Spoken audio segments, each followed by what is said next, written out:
नमस्कार मंडळी, संजीवनीज रेसिपी मराठीमध्ये तुम्हा सर्वांचं खूप खूप खूप मनापासून स्वागत।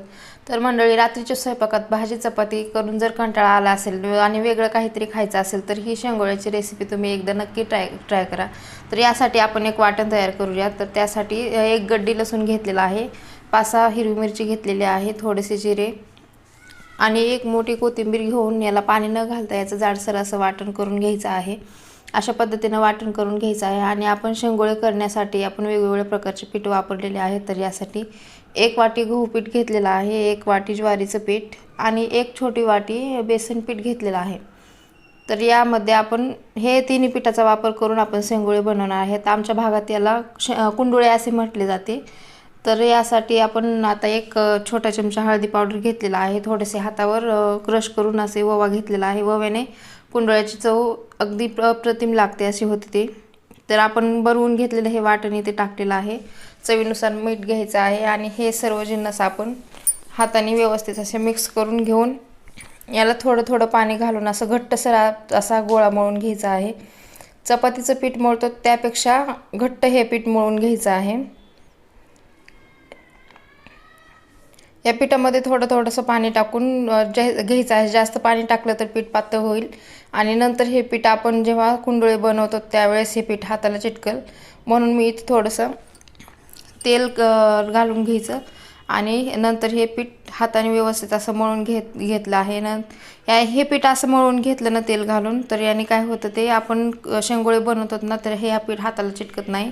तर फोडणीसाठी आपण परत एकदा एक वाटण बनवून घेत आपण घेतलेले वाटणमध्येच एक कांदा आणि थोडंसं खोबरं घालून थोडंसं पाणी घालायचं यात आणि असं प्रकारे वाटण बनवून घेतलेलं आहे। तर यासाठी आता आपण कुकर घेतलेला आहे, कुकरमध्ये तेल गरम करून मोहरी घातलेली आहे। मोहरी कुंडळ्यासाठी जास्त मोहरी घातली तरच याला जरा चांगली चव येते। आणि आपण वाटून घेतलेलं हे वाटण टाकायचं आहे आणि या वाटणाला तेल सुटेपर्यंत आपण हे वाटण व्यवस्थित चांगलं असं परतून घेतलेलं आहे। जर आपलं वाटण परतून झालेलं आहे, आता आपण यात पाणी घालून घेऊयात। शेंगोळ्यासाठी पाणी थोडंसं जास्तच लागतं। मी साधारणतः 1.5 तांबे अशा प्रमाणामध्ये पाणी घेतलेलं आहे। हे पाणी व्यवस्थित हलवून घेऊन चवीनुसार मीठ घातलेलं आहे। आपण मीठ अंदाजानेच घालायचे आहे, कारण आपण पिठामध्ये पण मीठ घातलेलं आहे। याला फक्त पाण्यापुरतं मीठ घालून घ्यायचं आहे आणि आपण मळून घेतलेल्या पिठाचे आता आपण शेंगोळे तयार करूयात। तर अशा पद्धतीने थोडेसे पीठ घेऊन हातावर घेऊन याचा एक रोल बनवून घ्यायचा आणि ही एक ट्रिक वापरायची।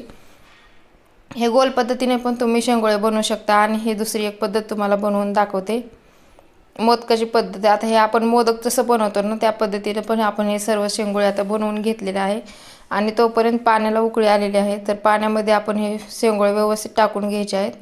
काळजीपूर्वक टाका, नाही तर पाणी उकळलेलं आहे, कारण ह्याचे हातावर पण चटके उडू शकतात। सर्व शेंगोळे आता आपण बनवून घेतलेले आहेत। एकदा याला आपण हलवून घेऊन हलक्या हाताने 15 ते 20 मिनिट आपण याला शिजवून घ्यायचं आहे। हे बघू शकता आपले शेंगोळे व्यवस्थित असे मऊ शिजलेले आहेत। तर यावर आपण थोडीशी कोथिंबीर चिरून घेतलेली आहे, ती कोथिंबीर घालून घेऊयात। तयार आहेत आपले शेंगोळे। थंडीच्या दिवसात आपण हे शेंगोळे बनवू शकता। आपल्याला जेव्हा भाजी चपाती खाऊन जर कंटाळा आला असेल तर हे शेंगोळे नक्की एकदा ट्राय करून बघा। आता हे शेंगोळे आपण कांदा आणि आंब्याच्या लोणच्यासोबत सर्व केले आहेत। व्हिडिओ आवडल्यावर लाईक, शेअर आणि सबस्क्राईब। नंतर भेटूयात पुन्हा एका अशा